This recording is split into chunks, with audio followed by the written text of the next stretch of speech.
Assalamualaikum warahmatullahi wabarakatuh. Bertemu kembali bersama saya Wahidah Rahmadani, guru biologi dari SMA Islam An-Nizam Medan. Apa kabarnya anak-anak sekalian? Semoga tetap sehat dan selalu dalam lindungan Allah Subhanahu wa taala. Nah, kali ini kita akan belajar biologi. Tetap semangat ya, karena biologi ini pelajaran yang menarik dan menyenangkan. Assalamualaikum warahmatullahi wabarakatuh. Selamat pagi. Hari ini kita akan membahas materi kita, yaitu tentang hereditas. Hereditas merupakan pewarisan sifat dari induk kepada keturunannya. Keturunan yang dihasilkan dari perkawinan antar individu mempunyai perbandingan fenotip maupun genotip yang mengikuti aturan tertentu.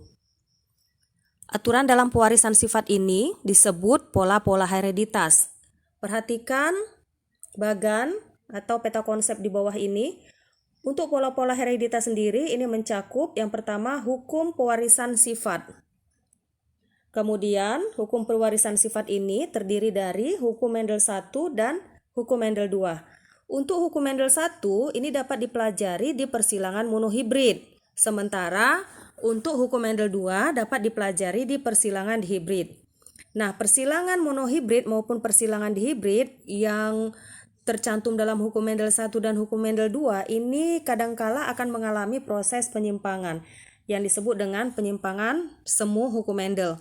Nah, penyimpangan-penyimpangan ini antara lain ada yang pertama interaksi alel, kemudian interaksi genetik, kemudian tautan, dan pindah silang. Untuk interaksi alel ini dibagi lagi nanti, contohnya ada dominansi tidak sempurna, kemudian ada kodominan dan alel ganda. Sementara untuk interaksi genetik, contohnya ada atafisme, polimeri, kriptomeri, kemudian ada epistasis, hipostasis, dan komplementer. Nah, untuk tautan ini contohnya adalah tautan autosomal dan tautan seks. Yang terakhir adalah pindah silang. Sebelum kita membahas lebih jauh tentang contoh-contoh dari hukum Mendel 1 dan hukum Mendel 2, ada baiknya kita perlu mengetahui terlebih dahulu istilah-istilah yang nanti akan digunakan dalam proses persilangan ini. Nah, yang pertama di sini ada istilah parental. Parental itu artinya induk atau orang tua. Kemudian ada filial, ini disingkat dengan F, artinya keturunan. Nah, filial ini ada F1, kemudian ada F2. Untuk F1 ini adalah anak atau keturunan pertama, sementara F2 adalah keturunan kedua atau biasa disebut dengan cucu. Yang ketiga adalah genotip. Nah, genotip ini merupakan sifat-sifat menurun yang tidak nampak dari luar. Biasanya disimbolkan dengan pasangan huruf. Contoh, A besar, A besar, A besar, A kecil, A kecil, A kecil, A besar, A besar, B besar, B besar, dan A besar, A kecil, B besar, B besar. Nah, yang keempat ada fenotip. Untuk fenotip ini merupakan sifat menurun yang tampak dari luar. Ini misalnya buahnya besar, kecil, kemudian rasanya manis, rasanya asam, batangnya tinggi, kulitnya putih, hitam, rambut keriting, ikal, mancung, pesek, sipit, belok, dan lain sebagainya. Jadi untuk fenotip dia yang tampak ya, bisa kita lihat dari luar. Selanjutnya yang kelima adalah gamet. Gamet merupakan sel kelamin dan ini berasal dari genotip. Contohnya genotip A besar, A besar, A kecil, maka gametnya ada dua di sini, ada A besar, ada A kecil. Ini ya.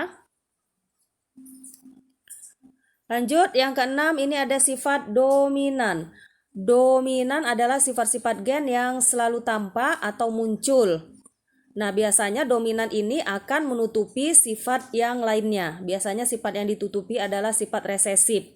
Nah, untuk sifat dominan ini disimbolkan dengan huruf besar. Bisa kalian lihat di sini ya, contohnya A besar, B besar, B besar, C besar, C besar. Ini artinya dominan.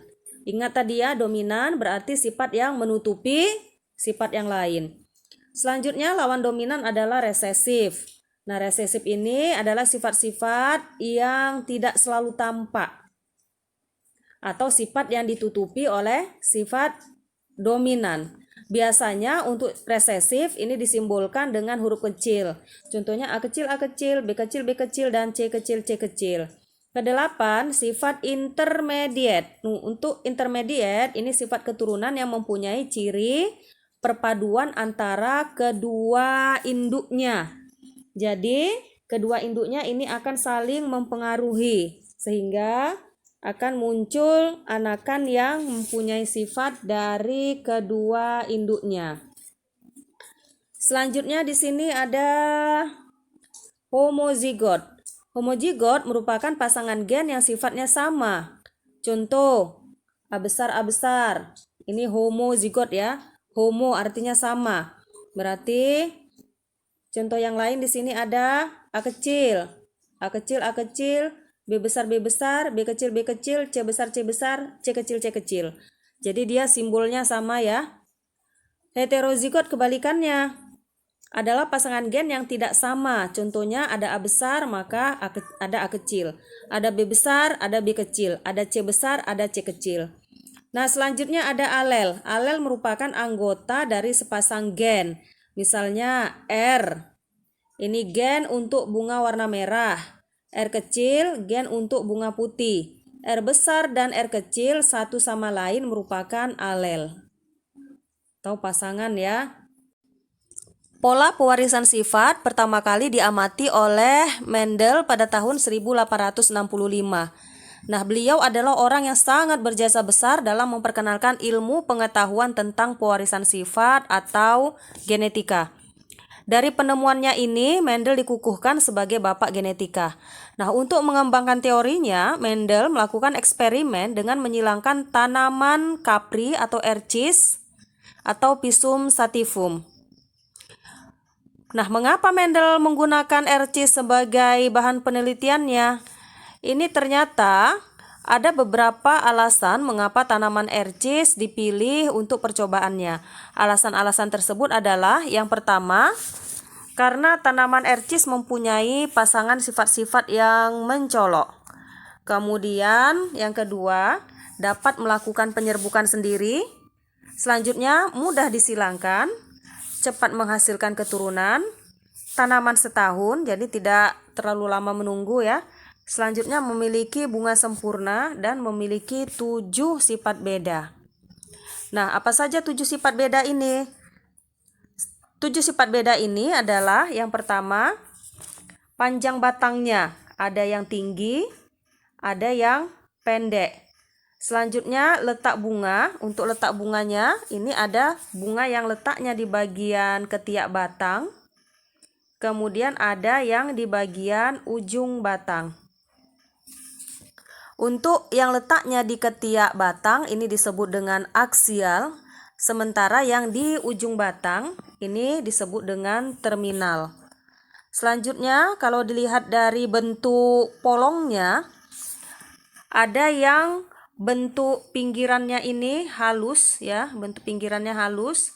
Kemudian lawannya bentuk pinggiran polongnya dia bergerigi atau keriput.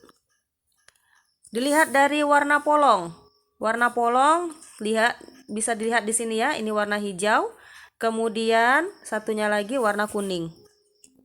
Dilihat dari warna bunga, ada yang warna ungu, selanjutnya ada yang warna putih. Kalau kita lihat dari bentuk bijinya ini kelihatan yang di sini bulat, dia sempurna, sementara yang di bawahnya ini keriput. Selanjutnya dari warna biji, ada warna bijinya kuning dan ada yang warna bijinya hijau. Jadi ini adalah beberapa alasan sehingga Mendel menggunakan ercis sebagai bahan penelitiannya. Salah satunya tadi adalah karena ercis memiliki 7 sifat beda.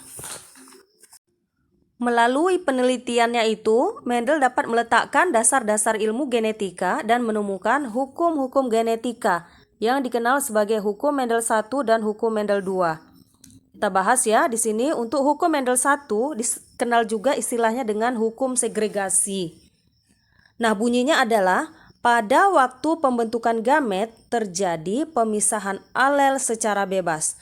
Contoh peristiwa hukum Mendel 1 adalah pada persilangan monohibrid.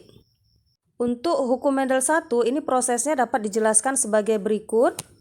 Di sini ada pasangan kromosom homolog, ini mengandung pasangan gen yang terdiri dari 2 alel di sini ya. Kita anggap saja di sini alel merah dan alel kuning.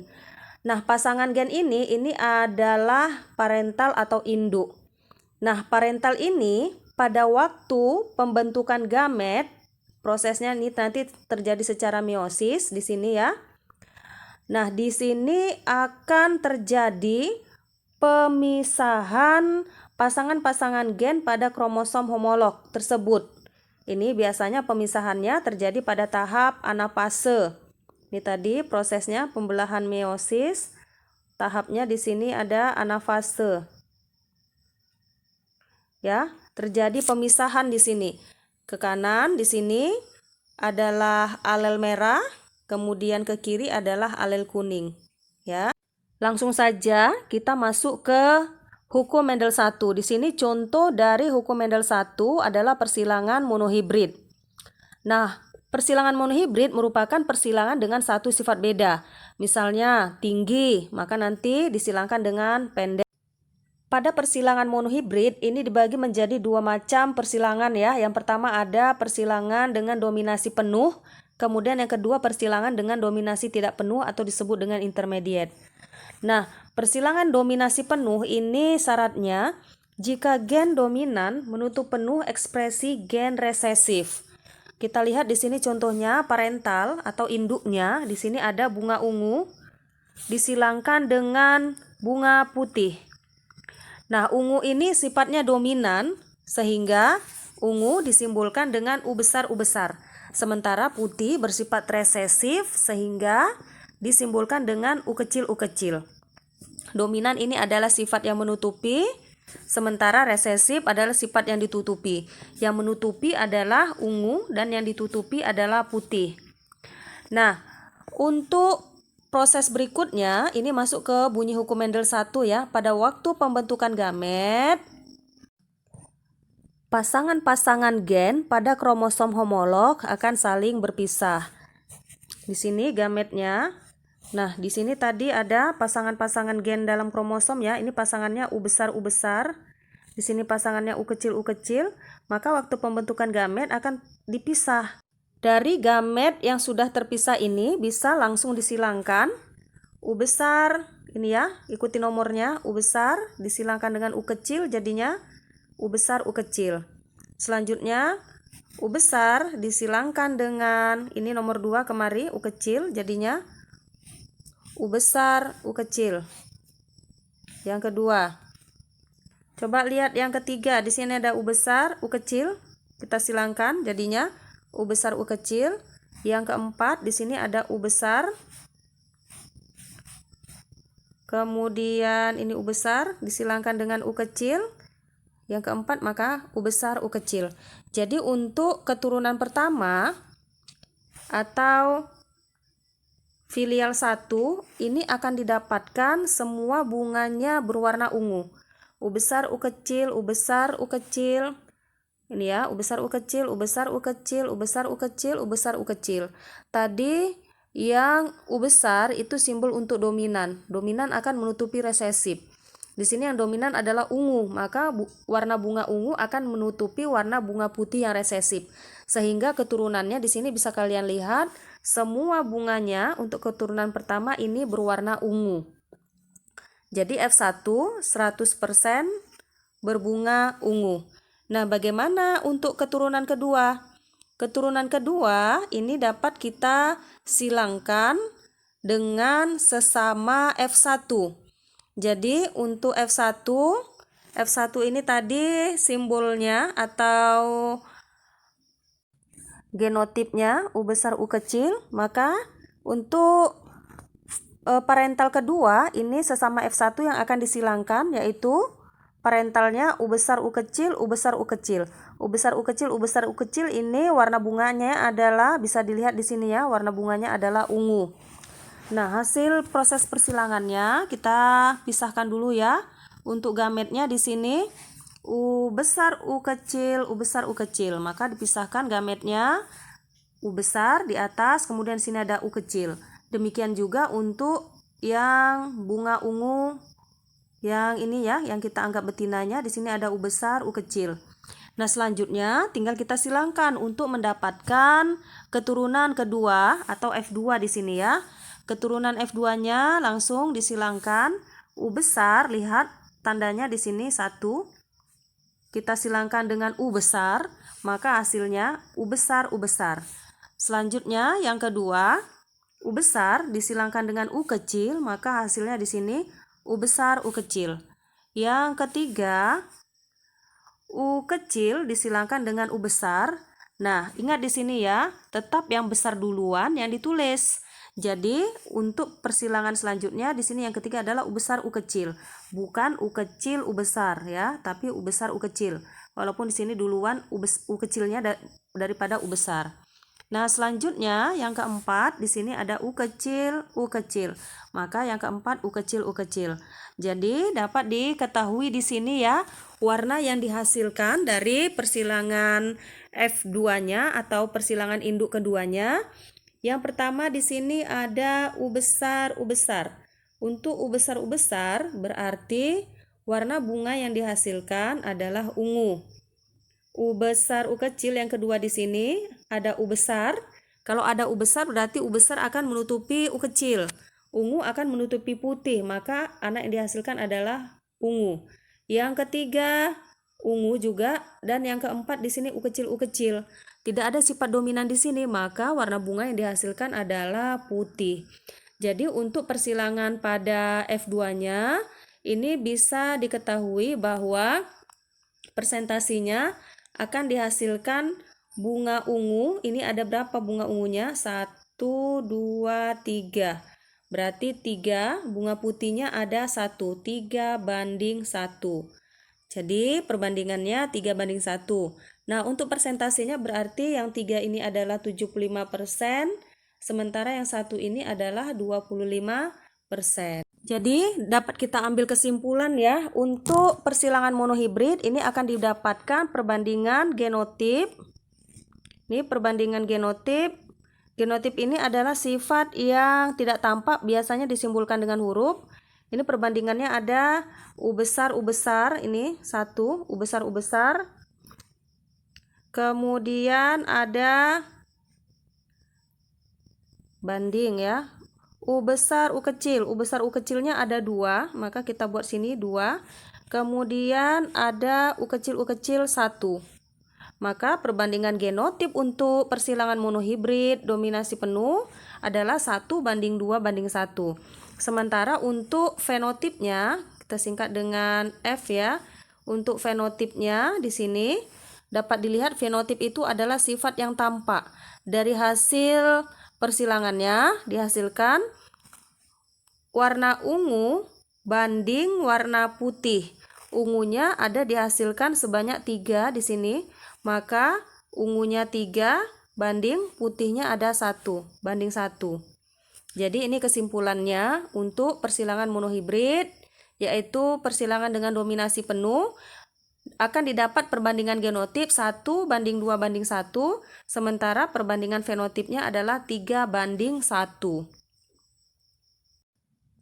Kita lihat contoh persilangan monohibrid yang lain. Di sini akan kita silangkan tanaman berbatang tinggi dengan tanaman berbatang pendek.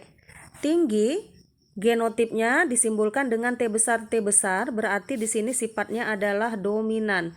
Sementara pendek kita simbolkan dengan T kecil, berarti di sini sifatnya adalah resesif atau yang ditutupi. Nah, genotip ini merupakan parental atau induk. Untuk hukum Mendel 1, pada waktu pembentukan gamet ini akan terjadi pemisahan ya. Di sini akan dipisah genotipnya, genotip induknya. Yang T besar ini kita buat T, sementara T kecil di sini T kecil kita buat ya. Satu saja bisa kita buat karena simbolnya sama. Selanjutnya T besar kita silangkan dengan T kecil. Maka hasilnya di sini adalah T besar T kecil. Nah, T besar ini sifatnya dominan. Artinya T besar menutupi sifat T kecil. Sehingga untuk keturunan pertama di sini, generasi pertama, ini akan didapatkan 100% sifat anaknya adalah tinggi. ya, berbatang tinggi. Itu untuk genotipnya. Seluruh anaknya T besar T kecil ini bersifat tinggi. Jadi genotipnya T besar T kecil, fenotipnya tinggi. Untuk keturunan kedua atau generasi kedua ini dapat kita cari dengan menyilangkan sesama F1.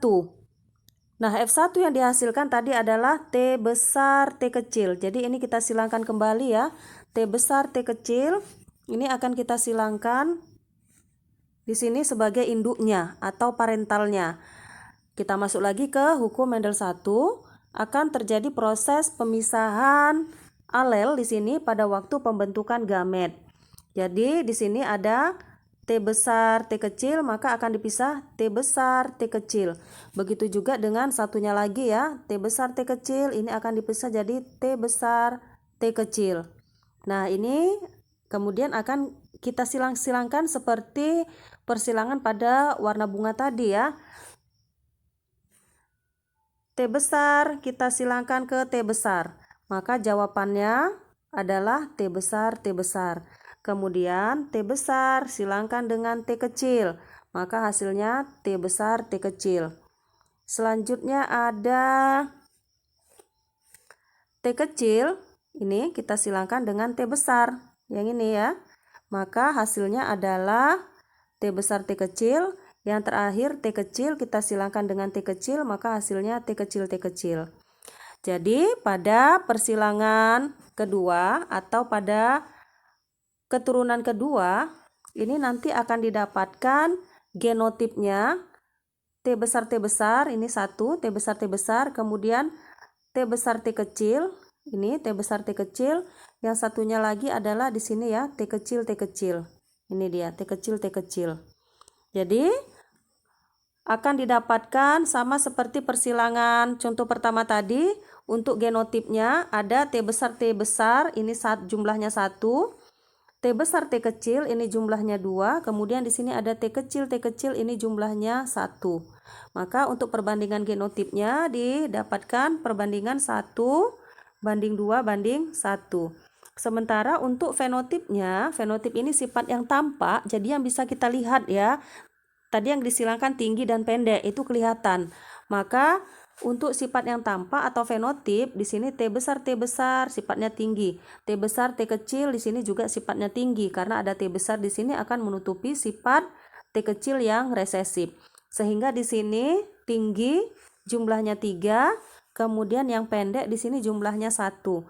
Sehingga didapatkan perbandingan fenotip 3 banding 1. Kita bahas persilangan yang kedua untuk persilangan monohibrid, yaitu pada persilangan dominasi tidak penuh atau dikenal dengan intermediat. Nah, persilangan intermediat ini dapat terjadi jika gen dominan tidak mampu menutupi ekspresi alel resesif secara sempurna. Misalnya di sini adalah persilangan pada tanaman bunga pukul 4 atau Mirabilis jalapa berwarna merah dengan Mirabilis jalapa berwarna putih. Nah, Mirabilis jalapa berwarna merah ini sifatnya dominan disimbolkan dengan M besar, sementara Mirabilis jalapa berwarna putih ini sifatnya resesif disimbolkan dengan M kecil. Nah, selanjutnya masuk lagi ke hukum Mendel 1, yaitu pada waktu pembentukan gamet akan terjadi pemisahan gen-gen ya secara bebas. Di sini genotipnya M besar, maka kita tulis saja di sini cukup satu simbol M besar saja. Kemudian di sini ada M kecil, maka kita cukupkan simbolnya dengan M kecil saja. Nah, selanjutnya kita tinggal silangkan ya.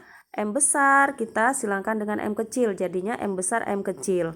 Nah, M besar M kecil, walaupun di sini ada sifat dominan M besar, dominan tidak akan menutupi sifat M kecil.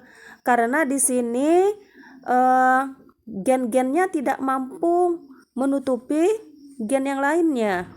Sehingga untuk keturunan pertama warna bunganya tidak merah, tetapi warna bunganya merah muda atau pink. Nah, bagaimana dengan keturunan kedua? Untuk keturunan kedua, di sini kita silangkan induk dari hasil persilangan di pertama ya. Didapat di sini keturunan kedua. Ini parental kedua, induknya sesama F1 kita silangkan, yaitu M besar M kecil, M besar M kecil. Ini F1-nya sesama F1 kita silangkan. Nah, ini kita pisahkan gametnya seperti bunyi hukum Mendel, ada M besar, ada M kecil. Di sini juga ada M besar, ada M kecil. Kita bisa buat persilangannya dengan menggunakan tabel ya. Dengan menggunakan tabel bisa kita buat persilangannya. Nah, di sini misalnya ini jantan, ini betina. Kita buat gamet-gamet jantannya ini di sebelah atas ya. Berarti di sini ada M besar, di sini ada M kecil. Demikian juga untuk kotak bawahnya. Di sini ada gamet betina, kita buat genotipnya M besar, M kecil. Ini ada M besar, M kecil. Kita tinggal silangkan saja.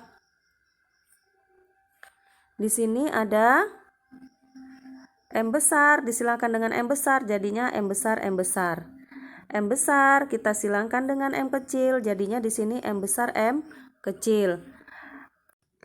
Selanjutnya di sini ada M kecil, kita silangkan dengan M besar, maka hasilnya adalah M besar, M kecil. Nah, lalu M kecil kita silangkan dengan M kecil, maka hasilnya adalah M kecil, M kecil. Jadi untuk proses intermediate ini bisa kalian perhatikan akan didapatkan genotip ya. Perbandingan genotipnya ini sama dengan, kita lihat ada di sini M besar, ini jumlahnya 1. Kemudian ada M besar, M kecil, ini jumlahnya 2.